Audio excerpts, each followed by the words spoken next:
भावना अपन प्रत्येक शनिवार को पढ़ते हैं और इसमें 2 छंद अपन पढ़ चुके हैं।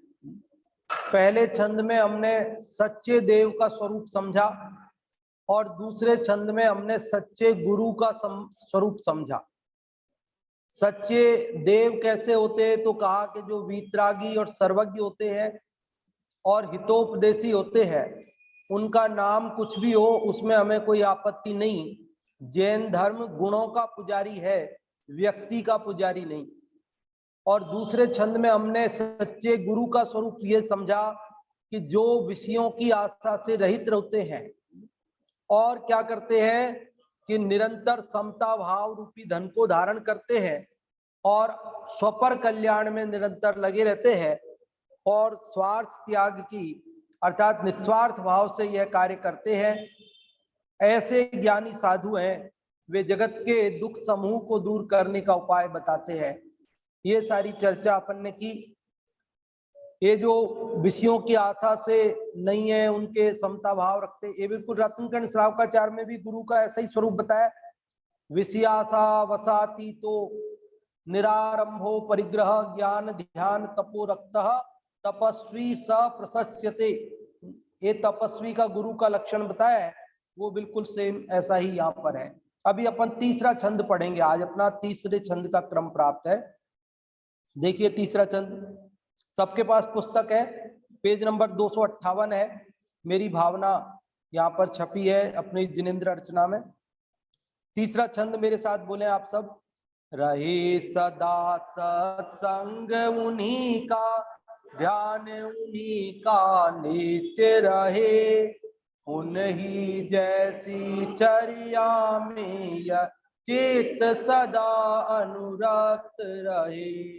नहीं सताऊं किसी जीव को, झूठ कभी नहीं कहा करूं, पर धन वनिता पर न लुभाऊं, संतोषामृत पिया कर। क्या कह रहे इसके अंदर? रहे सदा सत्संग उन्हीं का। उन्हीं का किन्हीं का? ऊपर दूसरे छंद में सच्चे गुरु का स्वरूप बताया था ना, तो अब तीसरे छंद में कह रहे उन गुरुओं का सत्संग बना रहे, हम सदा उन साधुओं की संगति में रहें। रहे सदा सत्संग उन्हीं का, क्योंकि जो विषयों की आशा में मग्न है, ऐसे जीवों की संगति करके तो क्या हो रहा है, हमारा संसार परिभ्रमण बढ़ रहा है। क्योंकि हम सब ने अनादि से काम भोग बंधन की कथा तो बहुत बार सुनी है, परिचय में आई है और अनुभव में आई है, लेकिन एकत्व भक्त भगवान आत्मा की बात न कभी सुनी है, न उसका कभी परिचय किया है और न हमारे अनुभव में आई। यहाँ तक कि जो एकत्व भक्त भगवान आत्मा की बात कहते हैं, हमने उनकी संगति भी नहीं की। इसलिए कह रहे भाई हम उनकी संगति में रहें। किनकी संगति में? साधुओं की संगति में रहें। रहे सदा सत्संग उन्हीं का। समझ में आ रही ना बात? सरल है बिल्कुल। अब भाव खोलें तो कितना भी उसके अंदर अपन जा सकते हैं अंदर। सत्संगति के महत्व के संबंध में जगत में कितनी बातें चलती है ना। संगति का महत्व, सत्संगति कथय किम न करोति पुंसाम, कि सत्संगति पुरुषों के लिए क्या नहीं करती है। अनेक कवियों ने अनेक ढंग से बताया। पानी की एक बूंद का उदाहरण देकर बताया कि पानी की एक बूंद, स्वाति नक्षत्र में जो बारिश होती है, उसकी एक बूंद यदि गर्म तवे पे पड़े, कोई खुले में रोटी बना रही हो और गर्म तवे के ऊपर एक बूंद पड़े, तो क्या होगा उस बूंद का? के भाप बन के तुरंत उड़ जाएगा, उसका अस्तित्व ही समाप्त हो जाएगा, कहीं दिखेगा भी नहीं। और यदि वही पानी की बूंद कोई ऐसे सांप मुंह फाड़ के बैठा हो और उसके मुंह में गिर जाए तो क्या होगा? कि जहर बन जाएगी। सांप के मुंह में जाएगी तो जहर बन जाएगी। और वही पानी की बूंद यदि सीप में गिरी, सीप होती है ना सीप, तो क्या होगा, मोती बन जाएगी। और वही पानी की बूंद यदि केले के जड़ में पड़ी तो वो कपूर बन जाएगी। तो एक पानी की बूंद है और चार संगति में गई तो चार अलग अलग रिजल्ट आए उसके।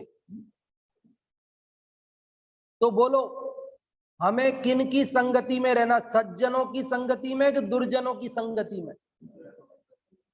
देखो दुर्जनों की संगति में रहेंगे, जो विषय भोग में तल्लीन है उनकी संगति में रहेंगे, तो वे तो हमें यही कहेंगे, क्या कहेंगे,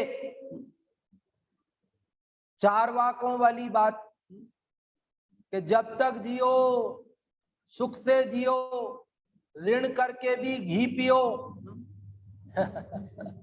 मरने के बाद में कुछ नहीं होता, जो कुछ है सब यही है, कोई स्वर्ग नरक नहीं होते हैं, मजे कर लो बस जो करना है। लेकिन सज्जनों की संगति में रहेंगे तो वे हमें सही बात बताएंगे, वे हमें सही मार्ग पर ले जाएंगे, हमें कष्टों से बचाएंगे। इसलिए सज्जनों की संगति करनी है ना। साधुओं की संगत, लोक में चंदन को शीतल माना जाता है और चंदन से भी शीतल चंद्रमा की चांदनी को माना जाता है। अभी आ रहे हैं 20 तारीख को शरद की पूर्णिमा और इन दोनों से भी शीतल साधुओं की संगत को कहा है, सज्जनों की संगति को शीतल कहा है। तो यहां क्या भावना भा रहे हैं हम, मेरी भावना है ना, मेरी भावना, मेरी भावना मतलब मेरी भावना, आपकी भावना, आपकी भावना, सबकी भावना। हम सबकी क्या भावना है, रहे सदा सत्संग उन्हीं का, ध्यान उन्हीं का नित्य रहे, कि मुझे ऐसे साधुओं की संगति बनी रहे और जब संगति न कर सकूं तो मैं उनका ध्यान करता रहूं, उन्होंने जो उपदेश दिया उसका विचार करता रहूं, और क्या, उनकी जैसी चर्या में यह चित्त सदा अनुरक्त है, कि उन मुनिराजों के जैसी चर्या में ही मेरा चित्त, मेरा मन लगा रहे, मन में अनुरक्ति, मन में प्रेम हो, मुनिराजों के सज्जनों के जैसे आचरण के प्रति मेरे चित्त में अनुराग हो, प्रेम हो, सज्जन जैसा आचरण करते हैं सदाचरण, वैसा सदाचरण करने का मेरे मन में राग हो। और क्या, नहीं सताऊं किसी जीव को, किसी जीव को अर्थात हिंसा नहीं करूं, किसी जीव को नहीं सताऊं मतलब हिंसा नहीं करूं, और क्या नहीं करूं, झूठ कभी नहीं कहा करूं, झूठ भी नहीं बोलूं, हिंसा नहीं करूं, झूठ नहीं बोलूं, और पर धन और वनिता पर न लुभाऊं, पर धन पे नहीं लुभाऊं मतलब चोरी नहीं करूं, और पर वनिता पर नहीं लुभाऊं अर्थात कुशील सेवन नहीं करूं, और संतोषामृत पिया करूं, संतोष धारण करूं, बहुत परिग्रह की चाह न रखूं। ये परिग्रह पाप से बचने की बात है। ये चार पंक्तियों में से दो पंक्तियों में तो साधुओं की संगति, उनका ध्यान और उन जैसा आचरण करने की भावना भा रहे हैं। क्या भा रहे हैं? शुरू की दो पंक्तियों में तीन बातें, साधुओं की संगति की भावना, उनके ध्यान की भावना और उन जैसा आचरण करने की भावना, और नीचे की दो पंक्तियों में 5 पापों से बचने की भावना, कि मैं हिंसा नहीं करूं, झूठ नहीं बोलूं, चोरी नहीं करूं, कुशील सेवन नहीं करूं और परिग्रह ना जोड़ूं। समझ में आई के बात? कैसे आई है ये बात? शुरू की दो पंक्ति में 3 बात फिर से देखिए, रहे सदा सत्संग उन्हीं का, पहली बात सज्जनों की संगति हो, दूसरी बात ध्यान उन्हीं का नित्य रहे, साधुओं का ध्यान रहे, और तीसरी बात उन्हीं जैसी चर्या, किन्हीं जैसी चर्या, साधुओं जैसी, सज्जनों जैसी चर्या में मेरा चित्त में अनुराग रहे, मुझे वो क्रिया पसंद आए, उनकी चर्या। और नीचे की दो पंक्तियों में 5 पापों की बात कैसे आई? नहीं सताऊं किसी जीव को, मतलब क्या हो गया? हिंसा का त्याग। और झूठ नहीं कहा करूं, मतलब असत्य का त्याग, झूठ का त्याग। और पर धन पर नहीं लुभाऊं, दूसरे के धन पे लुभाना मतलब चोरी करना, तो चोरी नहीं करूं। और पर वनिता पर ना लुभाऊं, दूसरी स्त्रियों पर ना लुभाऊं, ये कुशील सेवन का त्याग। और संतोष धारण करूं, परिग्रह की वांछा न करूं, ये क्या हो गया? अपरिग्रह।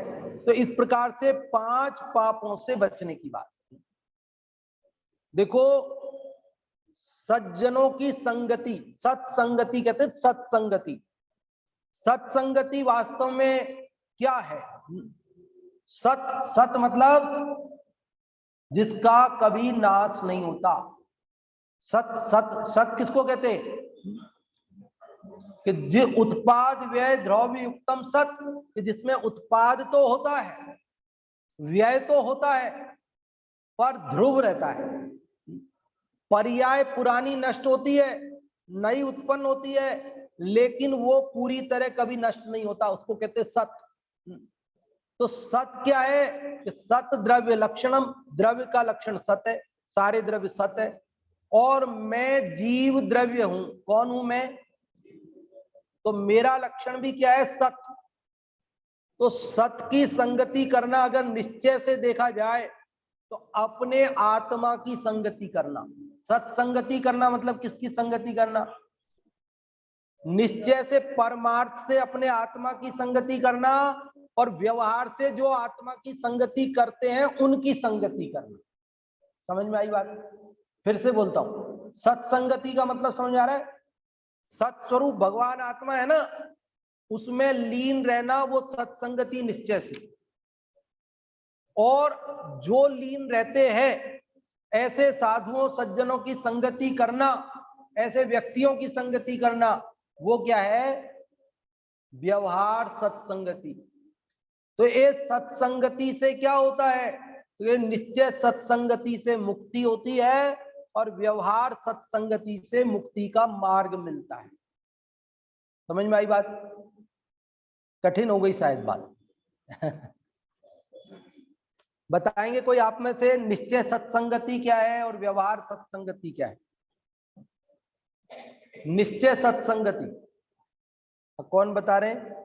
भाभी जी आप बताएं।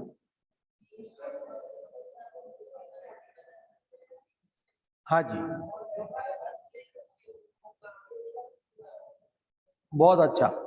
कि जो निश्चय से अपने सत्स्वरूप आत्मा में लीन होना, उसको जानकर पहचान कर उसमें मग्न होना, वो निश्चय सत्संगति। और व्यवहार से जो लीन होते हैं, ऐसे साधुओं की सज्जनों की संगति करना, जो उसकी बात कहते हैं, जो बात सुनाते हैं, जिनसे जिनसे भी हमको वो बात समझने का मौका मिलता है, ये जिनवाणी से मिलता है ना, तो जिनवाणी की संगति करना, ये जिनवाणी की संगति है ना, ये सत्संगति है। समझ में आ रही बात? और क्या कह रहे हैं आगे? क्या कह रहे हैं? एक एक शब्द का आप जितना विचार करोगे ना, उतना ही माल निकलता जाएगा। सत्संगति और ध्यान उन्हीं का नित्य रहे। किसका ध्यान नित्य रहे? निश्चय संगति क्या थी? आत्मा की लीनता। तो ध्यान उसी का नित्य रहे, मतलब निरंतर आत्मलीनता बनी रहे। और क्या? कि उन्हीं जैसी चर्या में यह चित्त सदा अनुरक्त रहे। कि उन्हीं जैसी चर्या, कि जो सत्संगति करने वाले साधु है ना, उनका जो आचरण है वो हमें पसंद आए। लेकिन हमें किसका आचरण पसंद आता है? हमें किसका, किसकी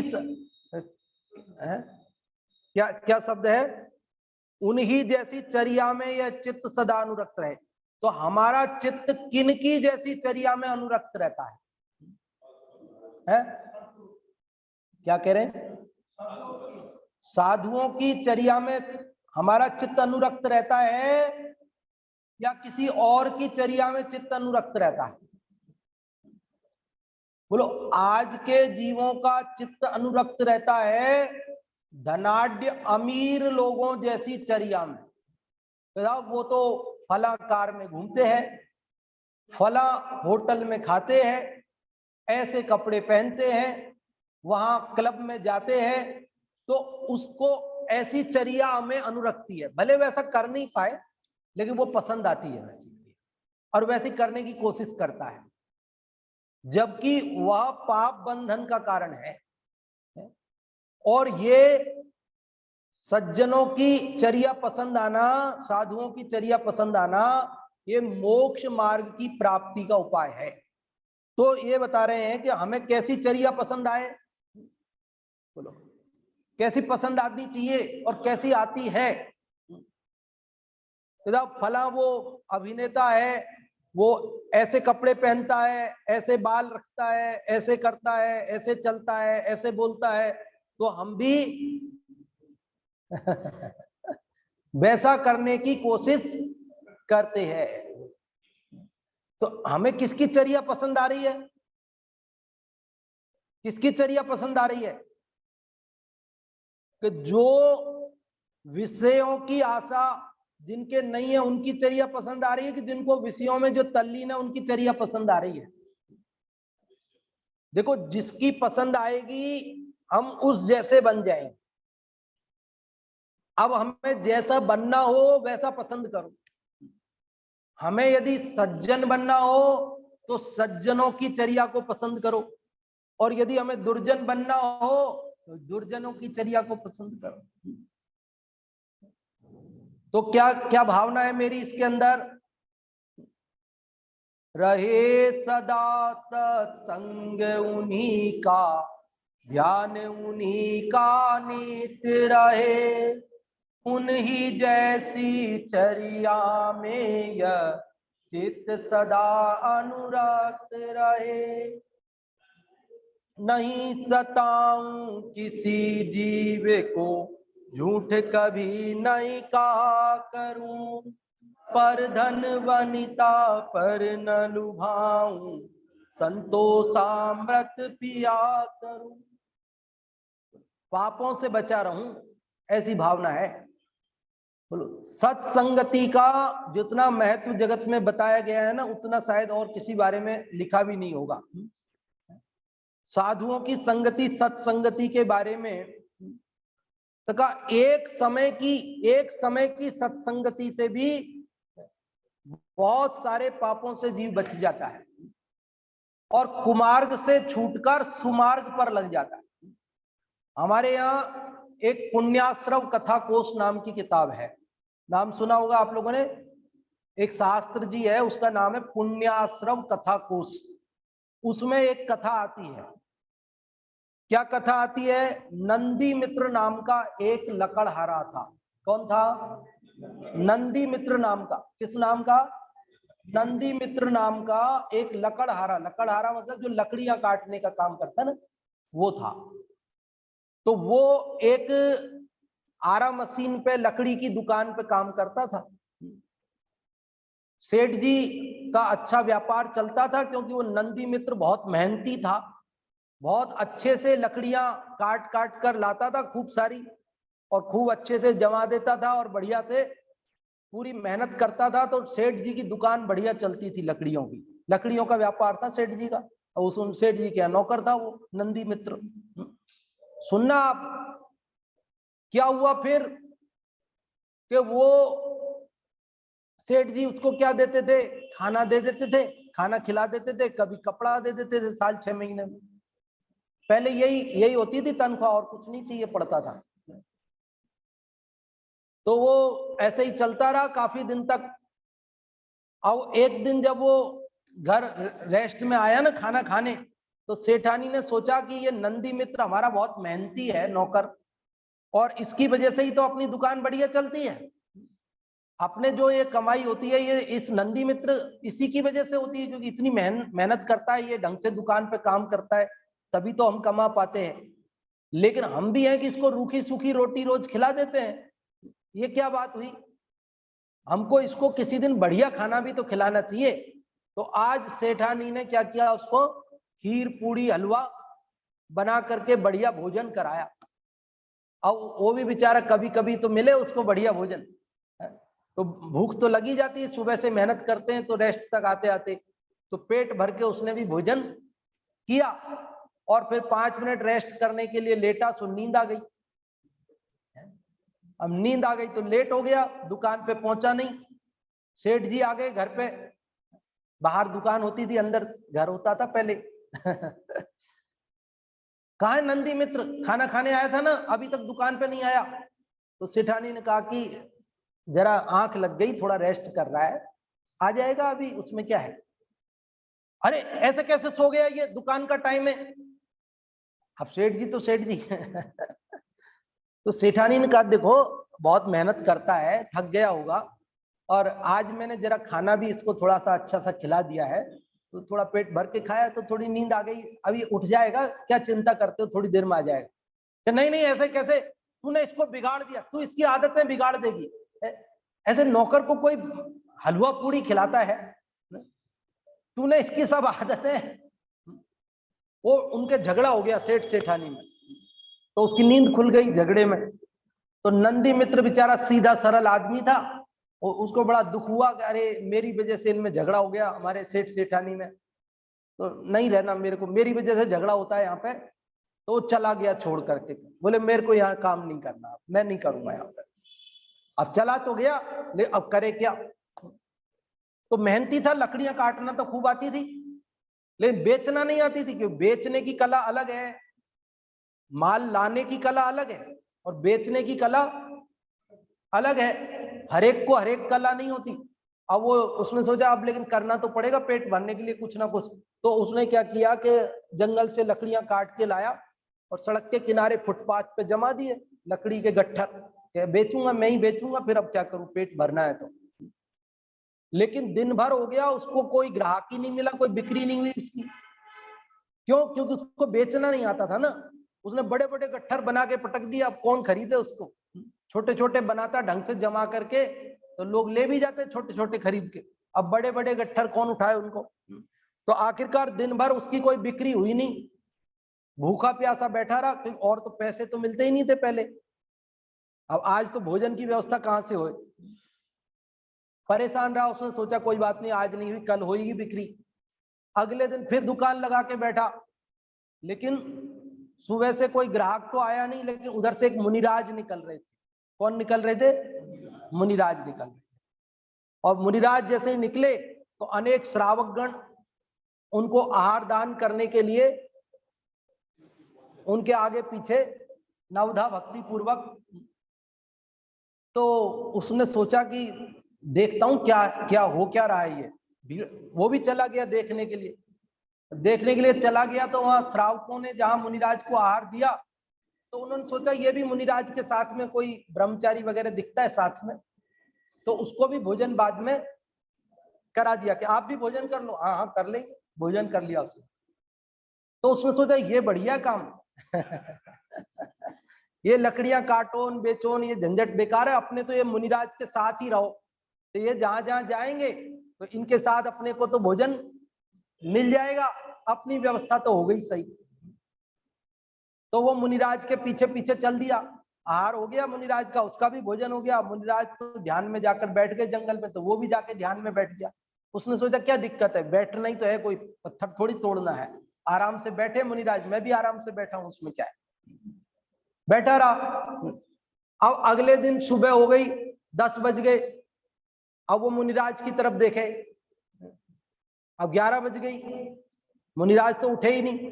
12 बज गई, तो अब उसने मुनिराज से कहा महाराज जी कल तो अपन इस टाइम वहां गए थे ना। पुण्याश्रम कथा कोश में, ये मैं कोई आपको मन से नहीं बना रहा। तो मुनिराज ने कहा कि मैं तो पक्षोपवासी हूं। पक्षोपवासी जानते, 15 दिन में एक बार आहार के लिए निकलता हूं। 15 दिन में एक बार आहार के लिए निकलता हूं। तो उसने सोचा अरे ये तो बुरे फंसे अपन तो। अपन ने सोचा यहाँ भोजन की व्यवस्था हो जाएगी। अब ये तो 15 दिन में जाएंगे, अब उन 15 दिन थोड़ी भूखे रहेंगे क्या? तो उसने कहा महाराज जी आप तो 15 दिन में जाओगे, लेकिन मैं तो 15 दिन भूखा नहीं रह सकता। तो मुनिराज के अवधि ज्ञानी थे, और अवधि ज्ञान से उन्होंने उसका भविष्य जान लिया था। भली होनहार थी उसकी, तो उन्होंने उसे कहा कि ठीक है, उसको समझाया, उसको भेद ज्ञान करा दिया, उसके उपदेश से उसे सम्यक दर्शन हो गया, दीक्षा दे दी, और उसे पीछे कमंडल दे दिए कि तुम जाओ, मेरे तो 15 दिन का उपवास है, तुम तो जाओ आहार के लिए।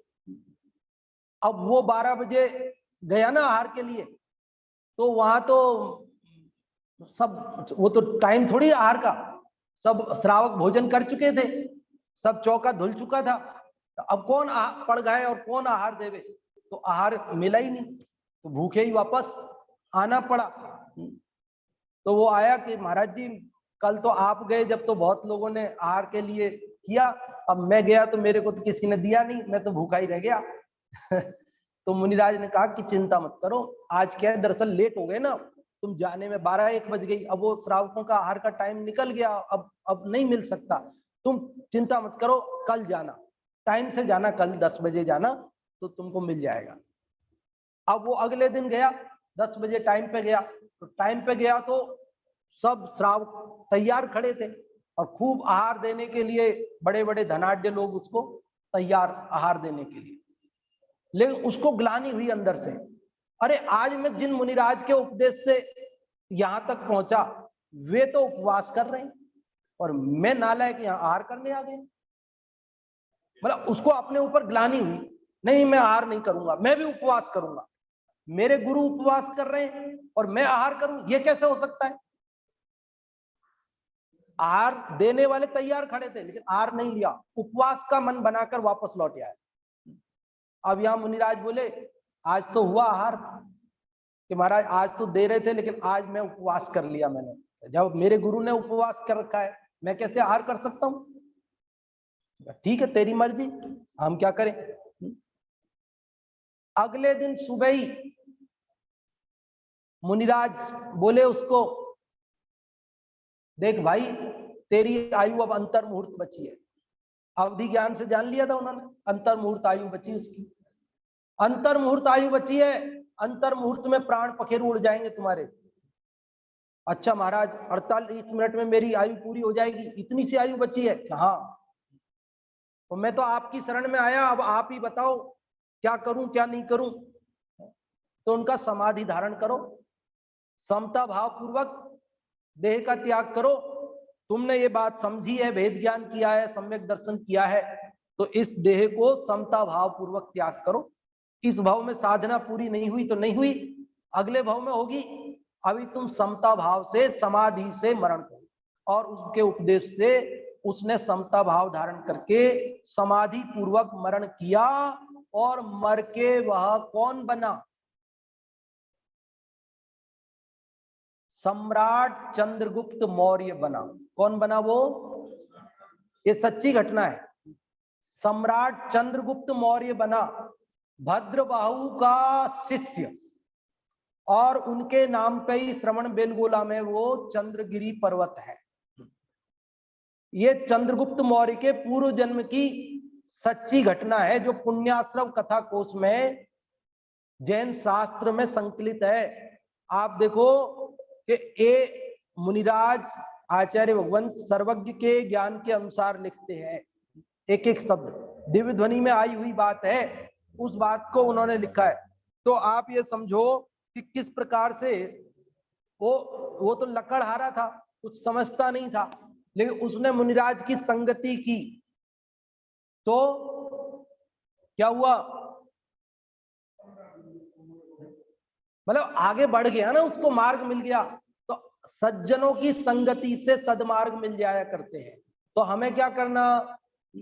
सज्जनों की संगति। इसीलिए क्या कह रहे हैं, रहे सदा सत्संग उन्हीं का, ध्यान उन्हीं का नित्य रहे, उन्हीं जैसी चर्या में यह चित्त सदा अनुरक्त रहे। देखो हमें सज्जनों की, जिनवाणी की संगति करना, क्योंकि ये ही हमें भव के अभाव का मार्ग बताएगी।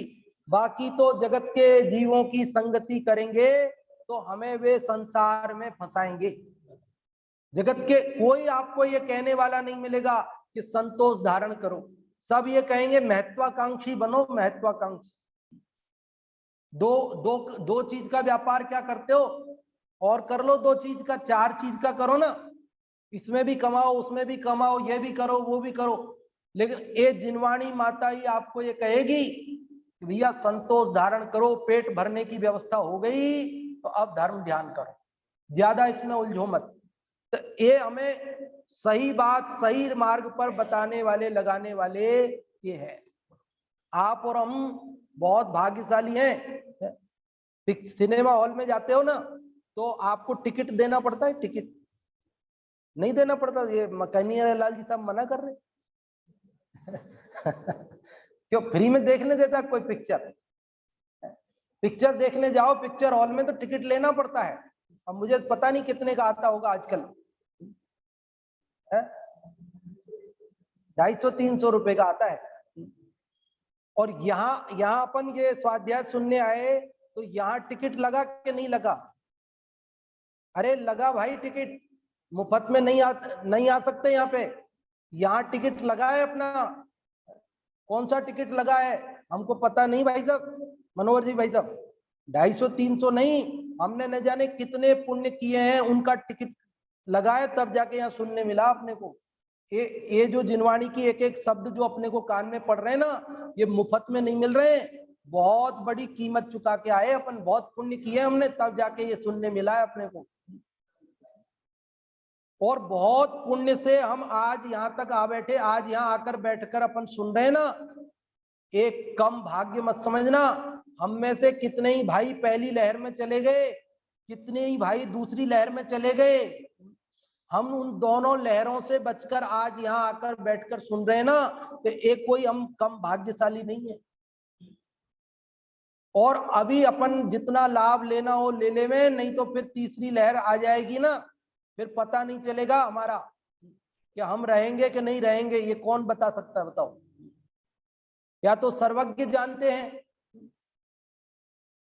अब सर्वज्ञ अभी तो यहाँ कोई दिव्य ध्वनि कीर्ति है नहीं, कोई है नहीं, ऐसे अवधि ज्ञानी भी हमें दिखते नहीं कि जो जिनसे हम पूछ लेंगे साहब तीसरी लहर में हम बचेंगे कि नहीं बचेंगे।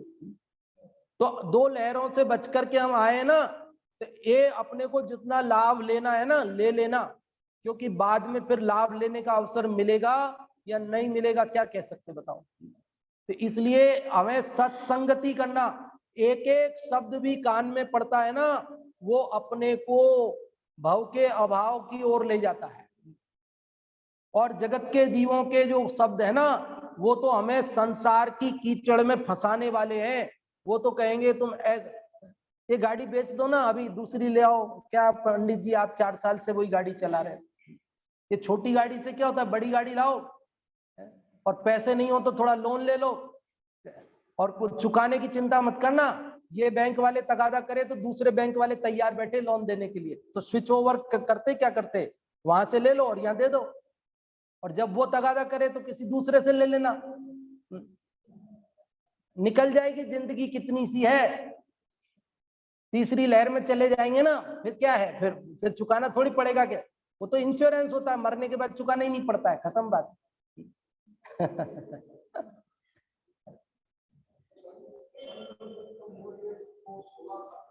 हाँ बिल्कुल बिल्कुल बिल्कुल। मुझे एक शब्द उनका बहुत अच्छा लगा, सभी अच्छे होंगे। हाँ हाँ बताओ बाबूजी, बाबूजी बताओ आप, आज्ञा क्या? पंचम काल के अंदर उनको एक मतलब दो बछड़े रथ चला रहे, दो बछड़े रथ लेकर के चला रहे थे। हाँ तो बड़े बाबू ने उसका उत्तर दिया कि माँ इसका क्या है। हाँ पंचम काल के अंदर युवा और बच्चे यही धर्म के रथ को चलाएंगे। बहुत बढ़िया, बुढ़ापा तो शिथिलता में आ जाएगा। बहुत बढ़िया। कर नहीं पाएंगे। बिल्कुल, ये दिलाएंगे, ये बहुत अच्छा मेरे को लगता है। हाँ बहुत बढ़िया। बाबूजी ने बताया कि जो चंद्रगुप्त मौर्य की जिनके पूर्व जन्म की घटना हमने अभी सुनी, उन्होंने 16 सपने उनके प्रसिद्ध है। चंद्रगुप्त के 16 सपने, माता के 16 सपने, वो तीर्थंकर की माता के वो भी प्रसिद्ध है, लेकिन ये भी प्रसिद्ध है। तो इनमें एक सपना आता है कि वो दो बैल, मतलब दो वो रथ को खींच रहे हैं। तो उसका अर्थ बताया भद्रबाहु स्वामी ने, जो स्वप्न विज्ञान के ज्ञाता थे, निमित्त ज्ञान के ज्ञाता थे।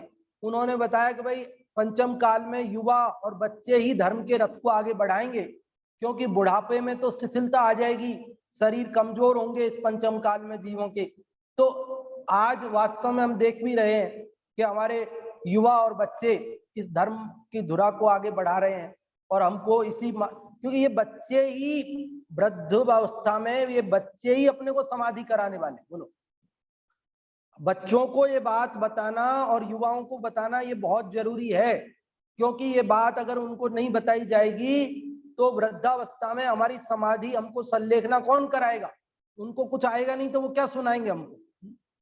वो तो फिर ये कहेंगे कि आप तो जो है फालतू की बातें करते हो जी, आप तो वहां आईसीयू में चलो और वो बेहोश करके रखेंगे, वो इंजेक्शन लगा देंगे बेहोशी का, तो उसमें अपन शांत पड़े रहेंगे बस, और समझेंगे शांत है बस, ठीक है टाइम पास हो रहा है जैसे तैसे।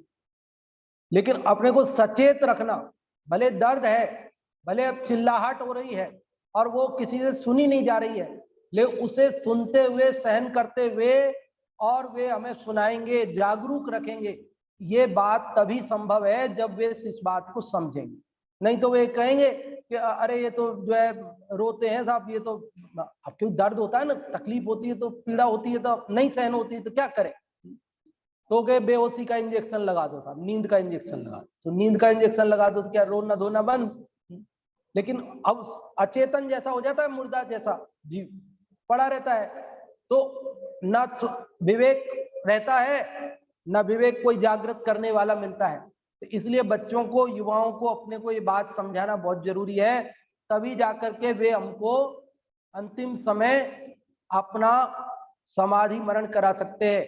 और उनके लिए भी अच्छा है ऐसा, उनका भी तो बुढ़ापा आएगा ना, तो उनके लिए भी अच्छा है, और आने वाली पीढ़ियों तक भी ये बात तभी जाएगी। तो आज अपन ने कौन सा छंद पढ़ा? मेरी भावना का तीसरा छंद। इस तीसरे छंद में हमने क्या भावना भाई? तो हमने सत्संगति की भावना भाई, सज्जनों का ध्यान करने की, सत्संगति के जो सज्जनों की बात है उसका ध्यान करने की बात, उनकी जैसी चर्या हमें पसंद आए ये बात, और 5 पापों से बचने की बात, कि मैं किसी जीव को नहीं सताऊं है। अब ये एक एक चीज का विस्तार करो ना, तो नई जीव को नहीं सताने का मतलब में ही अपन 1 घंटे चर्चा कर सकते हैं ना। तो भाई अपने जीव को भी नहीं सताना है, हमने अपने जीव को सताया कि नहीं सताया? पाप कर करके 4 गतियों के में पटक दिया अपने जीव को, सता रहे हैं हम अपने जीव को। तो हमें अपने को नहीं सताना है, कि हमें अपने जीव को दुख समुद्र में नहीं डुबाना है, औरों को भी नहीं सताना है, और अपने स्वयं को भी नहीं सताना है। सन्मार्ग पर चलना है, झूठ नहीं बोलूं, चोरी नहीं करूं, कुशील सेवन नहीं करूं, और परिग्रह न जोड़ूं। तो अभी अपन ने ये तीसरे छंद की चर्चा की, समय भी अपना पूर्ण हो गया। लेकिन किसी को कोई बात पूछनी हो, नहीं समझ में आई हो, तो किसी एक को पूछने का अवसर दे सकते हैं। किसी को कुछ पूछना है क्या? ऑनलाइन वालों को तो नहीं दे रहे हैं अवसर, ऑफलाइन वालों में किसी को पूछना है कुछ तो आप पूछ सकते हैं। चलो, नहीं पूछना है इसका मतलब सबको सब समाधान हो गया है। अभी अपन जिनवाणी स्तुति करेंगे।